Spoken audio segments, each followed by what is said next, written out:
কারণ আপনারা এই অনুষ্ঠানে উপস্থিত হয়ে আমাকে, আমার দলকে বাধিত করেছেন, আমাদেরকে সমৃদ্ধ করেছেন, আমাদের করণীয় নির্ধারণের একটি সহায়ক শক্তি হিসাবে পাশে থাকছেন।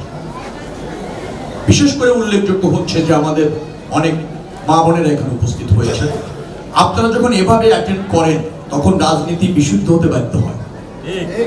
আপনারা যখন এই যে যারা রাষ্ট্রের সম্মানিত নাগরিক, যারা সার্বভৌম, যারা ধরেন মূল শক্তি, আপনারা যখন রাজনীতিতে সরাসরি যুক্ত না হলেও সক্রিয় থাকেন, উপস্থিত হন, মতামত দেন, সমস্যাগুলি চিহ্নিত করেন, উপস্থাপন করেন, তখন যেটা হয় রাজনীতিবিদদের দায়িত্বটা বেড়ে যায়, জবাবদিহিতাটা বেড়ে যায়। তৈরি হয় হচ্ছে জনগণ, রাজনীতিবিদ, সরকার এবং রাষ্ট্রের মধ্যে একটা ব্রিজ তৈরি হয়। যেখানে ব্রিজ তৈরি হয় সেখানে উন্নয়ন সম্ভব হয়, পারস্পরিক মিথস্ক্রিয়ার মাধ্যমে করণীয় নির্ধারণ করা যায়, একটা জবাবদিহিতার সংস্কৃতি প্রতিষ্ঠিত হয়, যেটা বাংলাদেশের রাজনীতিতে খুব দরকার। আপনারা যারা বিশেষ করে আমাদের মা বোনেরা উপস্থিত হয়েছেন, আমার বিশ্বাস উল্লেখযোগ্য সংখ্যক, এখানে ছেলেদের চেয়ে মেয়েদের সংখ্যা বেশি। তো এভাবে রাষ্ট্রের আপনারা অর্ধেক মালিক, ভোটও আপনাদের অর্ধেক, অধিকারও অর্ধেক, আবার রাষ্ট্র বিনির্মাণে আপনাদের কন্ট্রিবিউশনও অনেক। তো আপনাদের এভাবে এগিয়ে আসতে হবে। এভাবে আসলে আমি আবারও বলছি, রাজনীতি কিন্তু বিশুদ্ধ হয়, রাজনীতি জবাবদিহিমূলক হয়, জনবান্ধব হয়। জনবান্ধব রাজনীতি হচ্ছে আমাদের প্রত্যাশা। আমরা রাজনীতিতে একটা গুণগত পরিবর্তন চাই, আমরা রাষ্ট্র ব্যবস্থাপনায় একটা গুণগত পরিবর্তন চাই, এবং সেই পরিবর্তন তখনই সম্ভব হবে আপনারা যখন এইভাবে এসে পাশে আমাদেরকে রাখবেন, আমাদের কাছে জানতে চাইবেন, আমাদেরকে বাধ্য করবেন, আমাদেরকে আদেশ করবেন এবং সেবক হিসাবে আপনাদের পাশে থাকার সুযোগ করে দেবেন। এটি ছাড়া সত্যিকার অর্থে উন্নয়ন সম্ভব না, সমস্যাগুলি চিহ্নিত করে সমাধান করা সম্ভব না। যার ফলে আপনাদের কাছে আবারও কৃতজ্ঞতা প্রকাশ করছি এবং আপনাদেরকে ধন্যবাদ জ্ঞাপন করছি। যেহেতু এলাকার সমস্যা নিয়ে কোনো বক্তব্য আসেনি, তার মানে আপনারা সুখে শান্তিতে আছেন, কোনো সমস্যা নেই ধরে নিতে পারি। আমার পাশে যারা আছেন তারাও এলাকার প্রতিষ্ঠিত সমাজকর্মী। আমার বিশ্বাস তারা আপনাদেরকে এই সমাজে সামাজিক নিরাপত্তা, মর্যাদা, নাগরিক সুবিধা কিছুটা ব্যাহত হলেও স্বস্তির সাথে আপনাদেরকে এই এলাকায় বসবাস করার সুযোগটা নিশ্চিত করেছেন বিধায় আমার বিশ্বাস। তারপরেও অবকাঠামোগত কিছু অসুবিধা আছে বলে আমি আসার সময় মনে হয়েছে।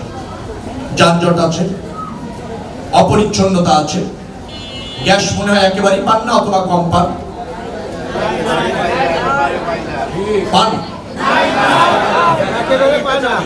এই সমস্যাগুলি আছে। আমি জ্ঞাত এই কারণে, আমিও আপনাদের সন্তান, যে সমস্যা আপনাদের সে সমস্যা আমার। আমি এই এলাকায় বসবাস করি।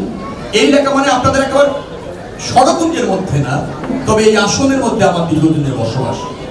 জীবনযাত্রার মান একই, সমস্যাগুলিও একই, নাগরিক সুবিধা একই, যার ফলে আমি জ্ঞাত আছি সমস্যাটা কোথায়। ইতিমধ্যে সমস্যাগুলি আমি চিহ্নিত করেছি।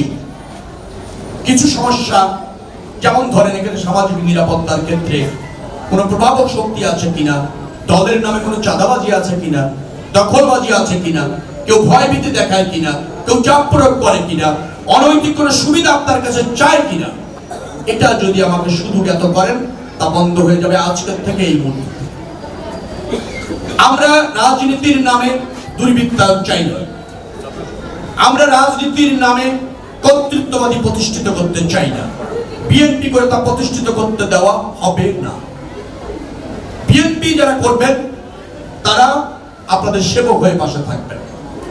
যারা ত্যাগী ছিলেন, আপনাদের অধিকারের জন্য সংগ্রাম করেছেন, কারারুদ্ধ ছিলেন, রিমান্ডে ছিলেন, তারা আপনাদের কাছে শ্রদ্ধা পেতে পারে, সম্মান পেতে পারে, কিন্তু অনৈতিক সুবিধা পেতে পারবে না।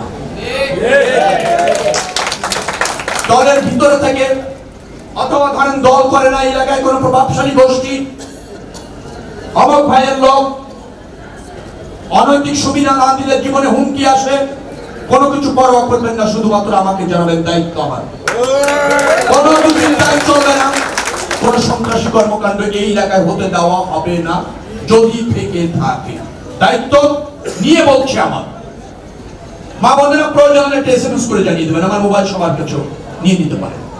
খালি বললেই হবে এই এলাকায় অমুক নামের একটা ছেলে আছে, তার কাজ ভালো না, আচরণ ভালো না, তাতেই আমি বুঝি না। আমার বিশ্বাস এই এলাকায় এই ধরনের আছে কি নাগরিক অসুবিধা হচ্ছে? আপনারা কি ভয় পান? এরকম করে গোষ্ঠী আছে? আছে। প্লিজ আমি যাওয়ার আগে অবগত করে দেবেন, দায়িত্ব আমার। এটা দেবো, সামাজিক নিরাপত্তা আমরা প্রতিষ্ঠিত করব। গ্যাসের ব্যাপারে একটু বলতে চাই, আমি সব জায়গায় বলতে হচ্ছে, পাইপলাইনের মাধ্যমে গ্যাস সরবরাহ অব্যাহত থাকুক, এটা সরকার চায় না। সরকার চায় সিলিন্ডার ব্যবহার করেন, পাইপলাইনে গ্যাস ইন্ডাস্ট্রিতে দেওয়া হবে, এটা সরকারের নীতি। আমি 3 বার তিতাসে গিয়েছি, তারা বলেছে এই মুহূর্তে বিদ্যমান গ্যাসের যে সংযোগগুলি আছে তা অকেজ হয়ে গিয়েছে, মেরামত দরকার, সংস্কার দরকার, রিপ্লেসমেন্ট দরকার, কিন্তু সরকারের কোনো বাজেট নেই, কোনো প্রকল্প নেই, যার ফলে তারা এইগুলি মেরামত করে অবাধে গ্যাস সরবরাহ নিশ্চিত করবে, তা পারছে না। যদি আগামীতে নির্বাচিত সরকার আসে, সরকার যদি নীতিগতভাবে সিদ্ধান্ত নেয় যে পাইপলাইনের গ্যাস সরবরাহ অব্যাহত থাকবে, তখন বাজেট পাবে, প্রকল্প প্রণয়ন করবে, গ্যাস সমস্যার স্থায়ী সমাধান হবে। এটা হচ্ছে তিতাসের বক্তব্য। আমি বলতে চাই, আপনাদেরকে আশ্বস্ত করতে চাই, আমাদের দল যদি আপনাদের ভোটে নির্বাচিত হয়ে ক্ষমতায় যাওয়ার সুযোগ হয়, আমি যদি আপনাদের ভোটে নির্বাচিত হয়ে আপনাদের প্রতিনিধিত্ব করার সুযোগ পাই, ডেফিনেটলি বিএনপি পাইপলাইনের মাধ্যমে গ্যাস সরবরাহটা নিশ্চিত রাখবে। এই প্রকল্প গ্রহণ করতে আমি সক্ষম হব এবং তখনই যে অসুবিধাগুলি আছে সেখানে অবাধিতভাবে গ্যাস সরবরাহ নিশ্চিত করবার জন্য আমরা অর্থ বরাদ্দ করব, প্রকল্প প্রণয়ন করব, মেরামত, সংস্কার, রিপ্লেসমেন্ট করে পর্যাপ্ত গ্যাস যাতে আপনার সরবরাহ নিশ্চিত হয় সেই ব্যবস্থা করব। ক্লিনিকের অবস্থা ভেঙে পড়েছে, আমি আপনাদের এখানে দেখেছি। অবকাঠামো ঠিক আছে, এগুলোকে মন্টুই করেছেন না, মানে এই প্রজেক্ট আপনারই ছিল, কনস্ট্রাকশন আপনার ছিল, ঠিক আছে, মানে এটা তো খুব বেশি প্রাইসও ছিল না, মনে হয় প্রাইস মনে কম ছিল। এখন 1000 টাকা স্কোয়ার ফিটে আমার মনে হয় মন্টু ভাই ভালোই দিয়েছে, 1000 টাকা স্কোয়ার ফিট অনেক কম, কিন্তু এখানে ক্লিনিং এবং আরেকটু নাগরিক সুবিধা বাড়ানোর প্রয়োজন আছে বলে আমার প্রয়োজন আছে। তো সময় নষ্ট করবো না, মাগরিব হয়ে যাচ্ছে। আমি চিহ্নিত করেছি, সমাধান হবে ইনশাআল্লাহ। আমি যেখানে আপনাদের কাছে একটা জিনিস আপিল করব, সেটি হচ্ছে রাষ্ট্রে একটা সংকট বিরাজ করছে, কার্যত সরকার নেই, ফ্যাসিবাদী একটা শক্তির পতন হয়েছে, আঞ্চলিক এবং আন্তর্জাতিক রাজনীতির হস্তক্ষেপ রয়েছে বাংলাদেশে।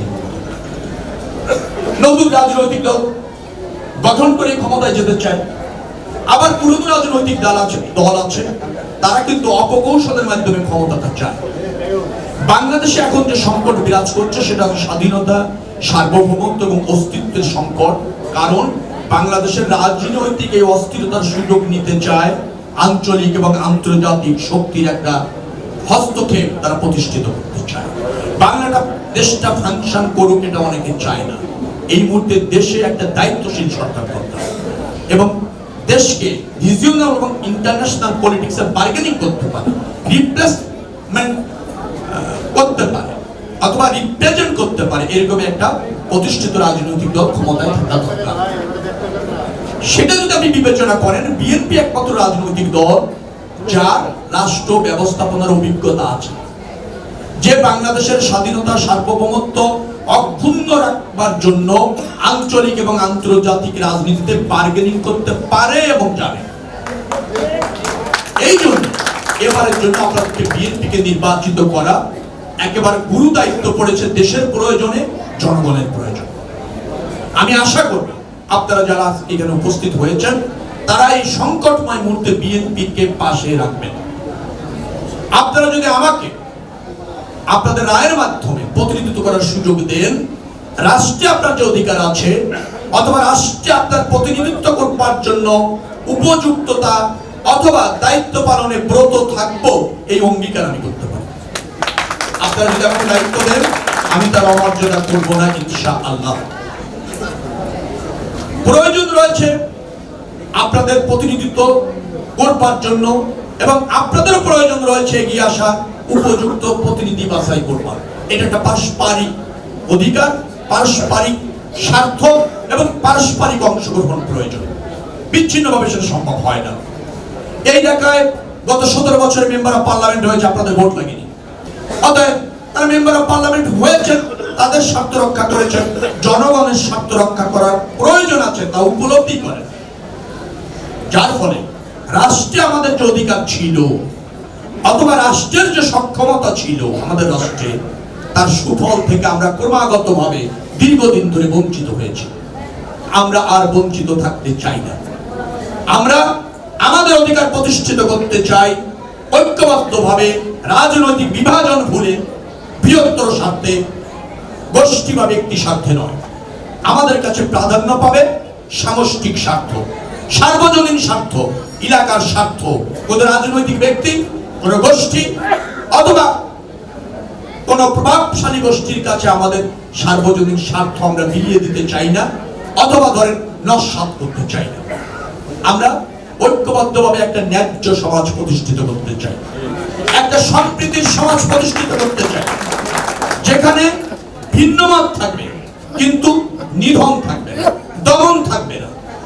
এবং রাষ্ট্রে আপনার যে অধিকার আছে তা প্রতিষ্ঠিত করবার জন্য, আপনার এলাকার সমস্যা সমাধান করবার জন্য দায়িত্বশীল একজন জনপ্রতিনিধিকে দায়িত্ব দিতে চাই, নির্বাচিত করতে চাই। আমি আবারও বলছি, আপনারা আমার দল বিএনপি এবং আমাকে আপনাদের পাশে রাখুন, আপনাদের মাঝে রাখুন। আগামী দিনে রাষ্ট্র ব্যবস্থাপনার দায়িত্ব অর্পণ করুন।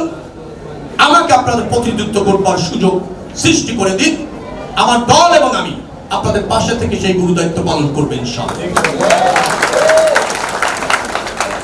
এই আকাঙ্ক্ষা ব্যক্ত করে, প্রত্যাশা ব্যক্ত করে আপনাদের ব্যক্তি জীবন সফল হোক, সমৃদ্ধ হোক, কল্যাণময় হোক, এই প্রত্যাশা রেখে আমরা সবাই যারা উপস্থিত হয়েছি মুমিন এবং মুত্তাকি হয়ে ইহকাল ত্যাগ করতে পারি, এই প্রত্যাশা রেখে শেষ করছি।